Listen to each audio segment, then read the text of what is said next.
Olá pessoal, bom dia. Vamos para mais uma aula de Química Orgânica, né?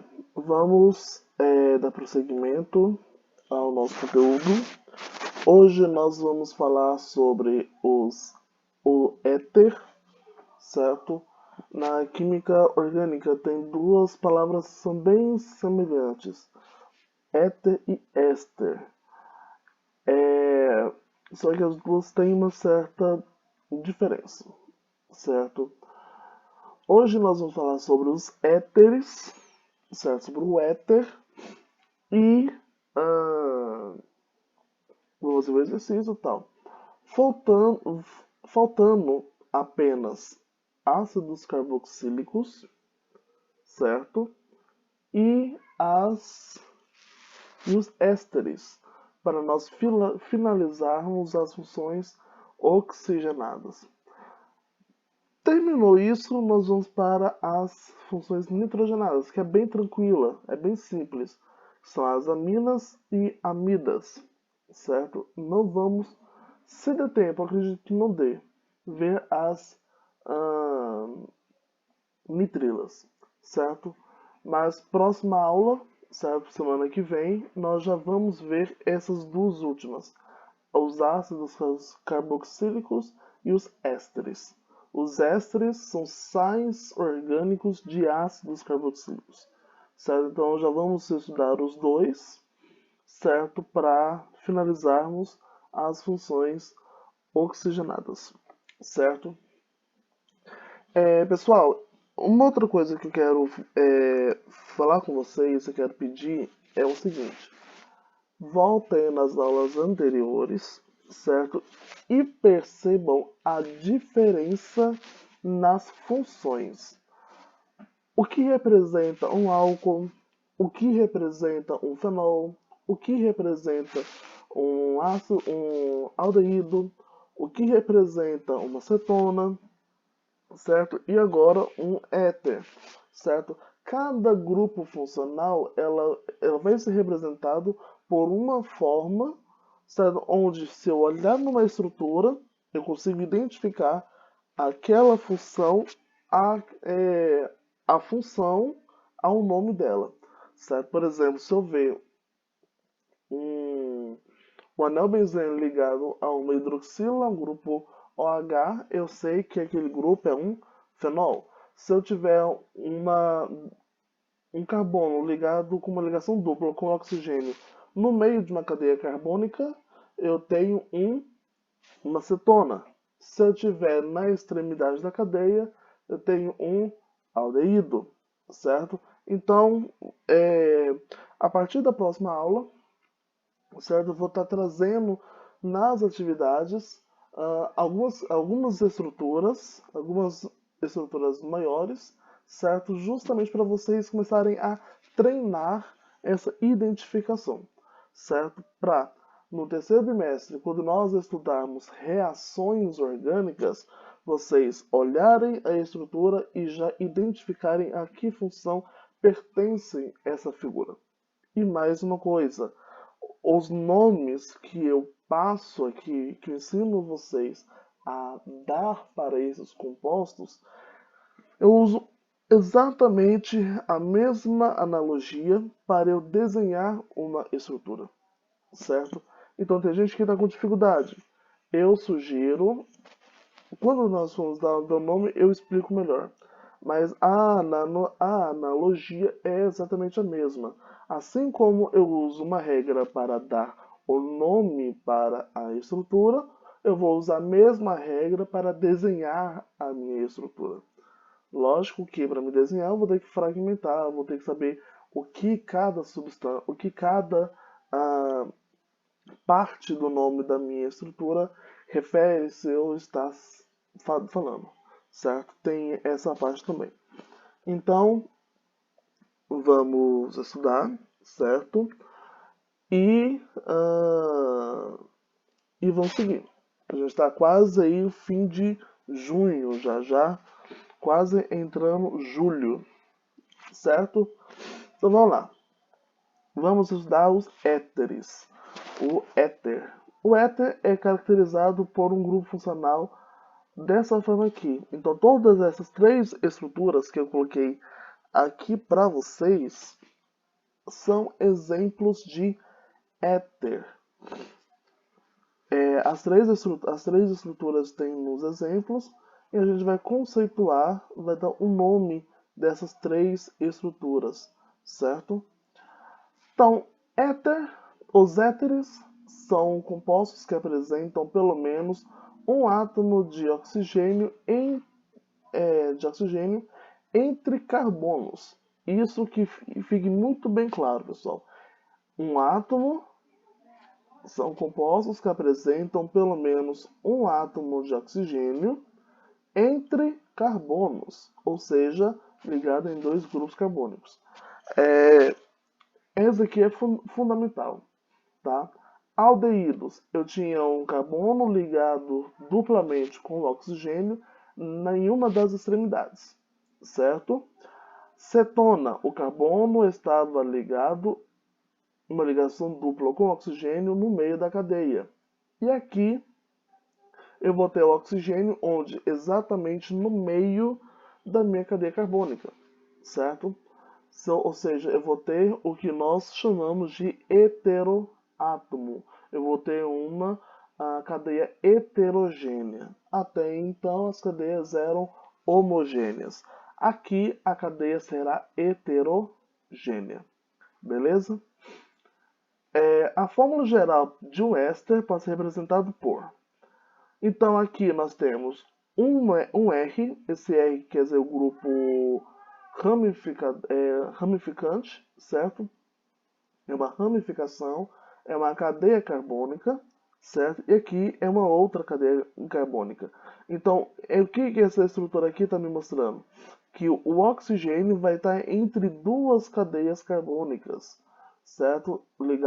Ou seja, ligados a dois grupos orgânicos, ou seja, dois grupos carbônicos, certo? Então, vou ter um grupo carbônico aqui e um grupo carbônico aqui, ou seja, um à esquerda e um à direita. E o oxigênio vai estar no meio desses dois grupos carbônicos.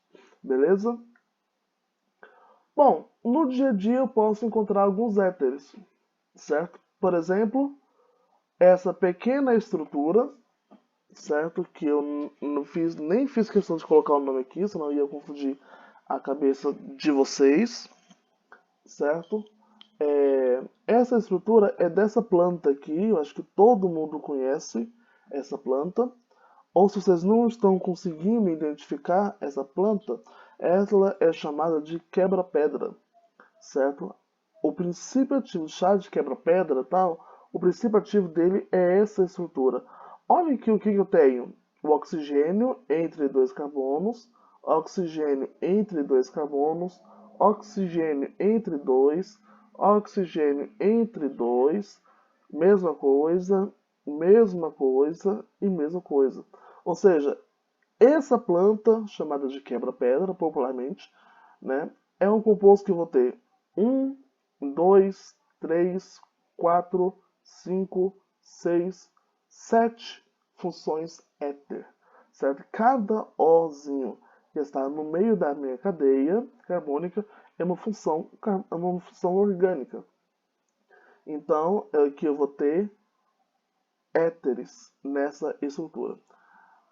Mais alguns compostos. Esse compostozinho aqui, bonitinho, né? Bem simples.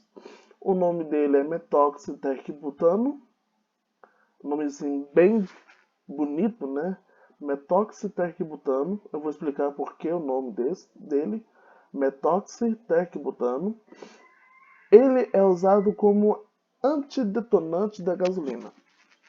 Por que antidetonante? A gasolina, para quem não sabe, ela é comportada em um recipiente de muita pressão, certo? Não sei se vocês lembram lá em física, na lei de gases, certo? Quando eu aumento a pressão de um sistema, o volume desse sistema tende a diminuir, certo? À medida que o volume diminui, a temperatura aumenta. Então imagina se a temperatura, eu exercendo pressão na gasolina, o volume vai comprimir, o volume tem uma certa compressibilidade, ele vai comprimir, certo? Só que vai chegar a um ponto que não vai comprimir, a temperatura vai aumentar e a gasolina pode fazer cabum, certo? Pode explodir, certo? Pode começar a pegar fogo. Isso pode acontecer? Pode. Só não acontece por causa desse carinha, bonitinho, chamado metóxido-butano, certo? Próximo. Esse composto aqui, lembrando que aqui é meu grupo éter, certo? Aqui também tem o grupo éter, ok? Esse grupo aqui, eu tenho um OH ligado a um anel benzeno. Então, esse grupo maior aqui, ele vai ser um fenol, tá? Então, aqui já tenho dois compostos. Já tenho o éter e já tenho o fenol. Posso ter? Posso ter até 5, 6 funções em uma estrutura só. O que é muito comum, tá? Essa estrutura, ela é chamada de eugenol. Eugenol, ele é uma essência, é possível extrair esse eugenol a partir desse carinha que todo mundo conhece, né? Ele é chamado de cravo da Índia. Então, o eugenol é o que dá o cheiro do cravo da Índia.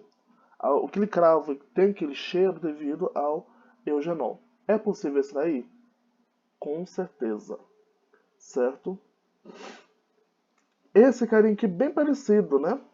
Aqui nós temos o que? Presta atenção.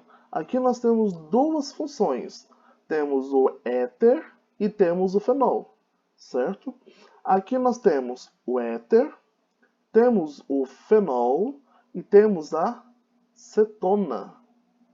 Acho que eu desenhei errado. Acho que esse aqui faltou um H aqui. É um aldeído, tá? Tem um Hzinho aqui.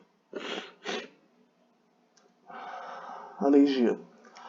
Então aqui nós temos fenol, aldeído e cetona, certo? Esse carinha é chamado de vanilina. A vanilina, ela é a principal responsável por dar essência desse compostozinho aqui, ó, dessa plantinha. Todo mundo conhece?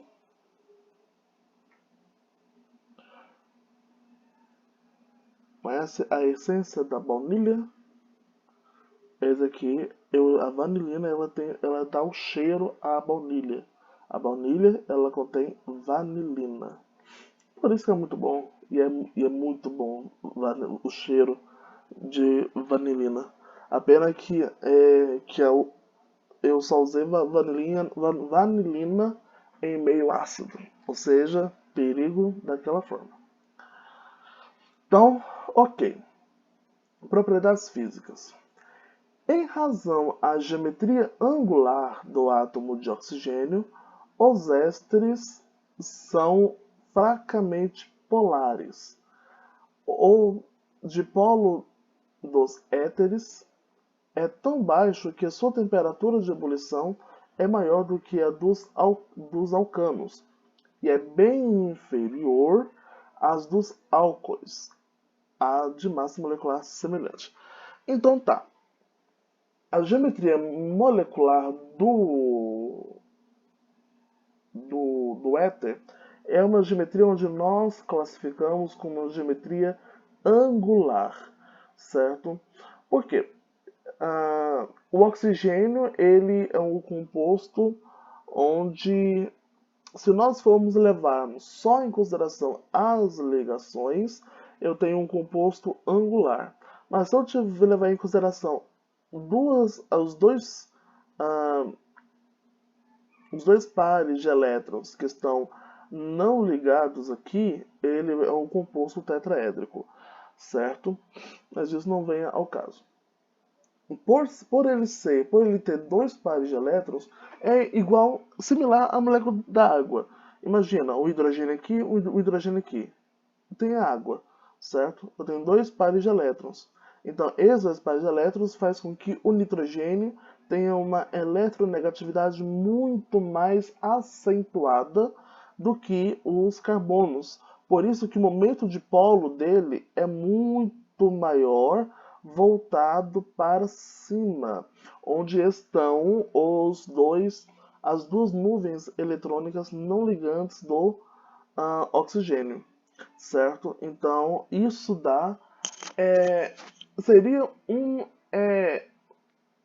linear, certo? Uma linha. Mas os dois pares de elétrons que não estão ligantes, ele faz com que a ligação desça, formando um ângulo, certo? Esse ângulo aqui eu não sei informar para vocês que o ângulo que é, tá? Mas se for tetraédrico, então esse ângulo aqui é de 107 graus, aproximadamente. Tá bom? Se a solubilidade dos éteres, já a solubilidade dos éteres em água é comparável à dos álcoois de mesma massa molecular, já que podem formar ligações de hidrogênio com a água. Nesse caso, os éteres eles são um composto um tanto particular. Porque eu sempre falei para vocês o seguinte, só faz ligação de hidrogênio uma molécula que tiver átomos de hidrogênio ligados diretamente ao oxigênio. Ok, é correto, é isso mesmo. Só que os éteres, ele tem uma propriedade que os pares de elétrons propicia essa ligação de hidrogênio, certo? Então, os pares de elétrons fazem essa ligação de hidrogênio com o hidrogênio da água, certo? Então, eles são solúveis? São tão solúveis quanto os álcoois, certo? Só que são um pouquinho menos solúveis devido a dois grupos hidrofóbicos, que são as cadeias carbônicas, certo? Então, ok. Temperatura de ebulição